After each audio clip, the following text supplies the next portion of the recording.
Chers amis, bien le bonjour. On se retrouve pour une nouvelle vidéo dans laquelle nous allons progresser dans notre compréhension de l'utilisation de Google Finance et Google Sheets pour traquer un portefeuille. La dernière fois, ce que je vous avais montré, c'était comment c'était possible de mettre en place une méthode de valorisation assez simple. Donc vous avez une playlist qui est dédiée à l'utilisation de Google Finance, et donc je vous ai fait une vidéo là-dessus pour vous montrer comment c'était possible d'essayer de déterminer le vrai prix d'une entreprise avec une petite méthode qui vise à récolter le price to earning ratio moyen d'entreprise concurrente et ensuite à multiplier cette moyenne par le revenu par action de l'entreprise que l'on cherche à valoriser. Et on l'a fait avec Nvidia, et on a vu que selon cette méthode, la valorisation d'Nvidia serait aux alentours de 1400 $. Donc allez voir cette vidéo si ça vous intéresse. On a également valorisé Starbucks. Et donc évidemment la méthode vaut ce qu'elle vaut, mais ça peut vous donner une première approximation pour savoir si votre action est en territoire sous-évalué ou surévalué.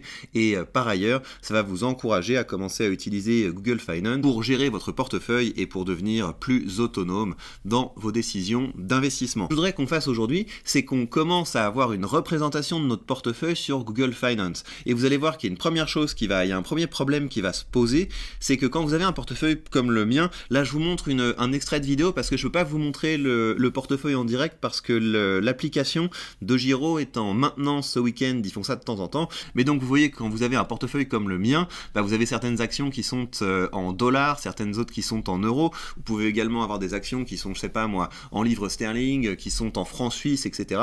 Et donc ça veut dire que vous allez avoir besoin d'une méthode pour tout mettre sur une même base. Et c'est ce qu'on va faire ensemble.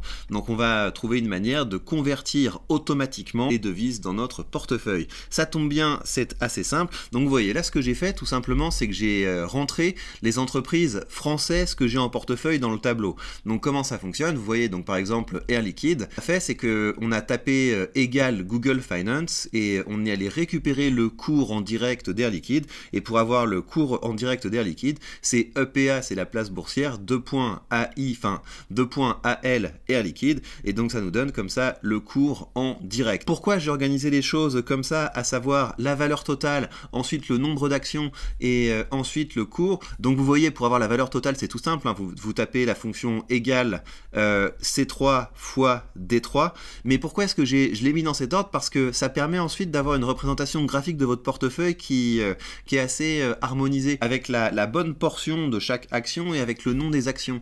Donc si on fait comme ça, si je vais dans Chart Pie, là vous voyez comment c'est fichu. J'ai une toute petite partie de Air Liquide, j'ai une grosse partie de Total Energy, une partie conséquence de ST Micro, et là vous avez ma position dans Michelin. Et vous savez qu'un de mes objectifs, ça va être de faire grossir la part de Air Liquide, qui en tout cas ne déçoit pas pour le moment en termes de cours. On est vraiment très bien. Et donc vous voyez, si j'avais mis en premier 5 actions, ou si j'avais mis en premier le cours de l'action, si j'avais voulu extraire mon portefeuille, ça aurait été quelque chose de plus bancal. Donc la bonne pratique pour moi, c'est ça, c'est vous mettez le nom de l'action et cette colonne là est réservée à la valeur totale de votre position, et comme ça vous permet assez rapidement d'extraire un petit graphique de ce genre là. Vous avez vu, dans mon portefeuille, j'ai également 39 actions Apple, j'ai 106 actions Main Street Capital, etc.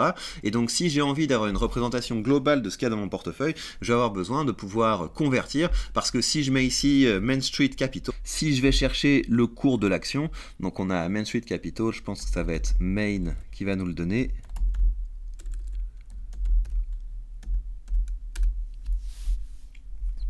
On a effectivement le cours, mais il est en dollars.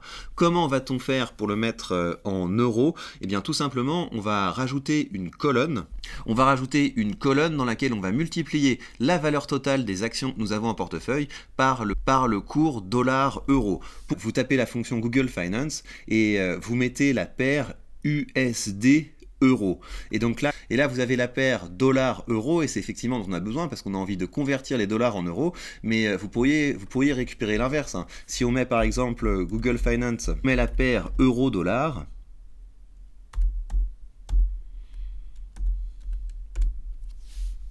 ça vous donne effectivement le cours euro-dollar. Donc on va se créer une colonne devise. et je pense qu'à terme on trouvera une méthode plus élégante de le faire, mais la manière dont je vais procéder, ça va être de mettre la valeur totale en dollars ici et la valeur totale en euros ici. Donc pour ce faire, ça va être très simple, on vérifie le nombre d'actions qu'on a de Main Street Capital, on en a 106, donc on va mettre ici 106. Dans cette colonne, on va mettre la valeur totale en USDC. Donc pour ce faire, c'est très simple. On va multiplier la case C7 par la case D7. On a donc ici le cours total en USDC. Et ce qu'on va faire maintenant, c'est que cette case, ça va être la multiplication donc de la valeur totale en dollars par le cours de l'euro. Donc comment on va faire ça? Tout simplement, ici, on va mettre la fonction égale H3 multiplié par E7. Et on a donc maintenant la valeur de notre position en euros. C'est pas hyper joli, donc après on va affiner, mais l'objectif ce serait que vous commenciez de votre côté également à représenter votre portefeuille, parce que une fois que vous aurez mis toutes vos positions et que vous aurez réglé cette question de tout mettre sur la même base, de tout mettre dans la même devise, eh bien on pourra faire des choses qui sont un peu plus compliquées, et puis on pourra aller vers des représentations qui sont plus jolies. En tout cas, vous voyez maintenant la position que j'ai dans Main Street Capital qui correspond à 15% de mon portefeuille, et puis on peut faire pareil avec Microsoft, parce que j'ai une position dans Microsoft. Donc la fonction Google Finance plus le ticker de l'entreprise, donc c'est MSFT. On a maintenant le cours de Microsoft qui s'est chargé, et ici l'objectif ça va être de mettre le produit de ça. Donc là on a la valeur totale de Microsoft, et pour pouvoir convertir ça en euros, eh bien H3 fois E8. Et on a maintenant notre position Microsoft en portefeuille. Donc ce que je vais faire de mon côté, c'est que je vais représenter tout le portefeuille. On peut également aller récupérer les ETF, c'est ça qui est assez intéressant. C'est que par exemple, vous savez, dans mon portefeuille, j'ai l'ETF qui s'appelle iShares Core SP500 Distribuant.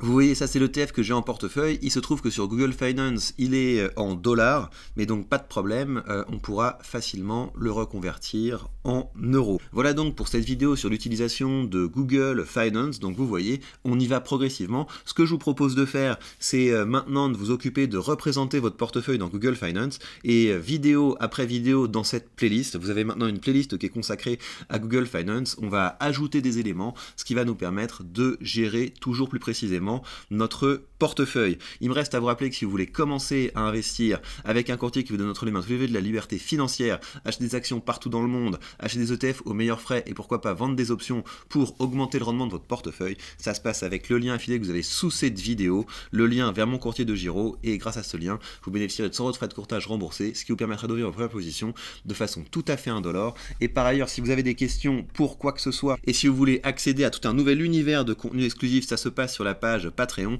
J'ai lancé la nouvelle FAQ, vous avez été déjà 5 à poser vos questions, et donc la manière dont ça fonctionne, c'est que vous posez vos questions et je vous réponds en vidéo. Donc s'il y a quoi que ce soit, eh bien c'est avec plaisir que je vous réponds pour vous accompagner petit à petit sur le chemin de la liberté financière. Prenez bien soin de vous, et on se retrouve très vite pour de prochaines news.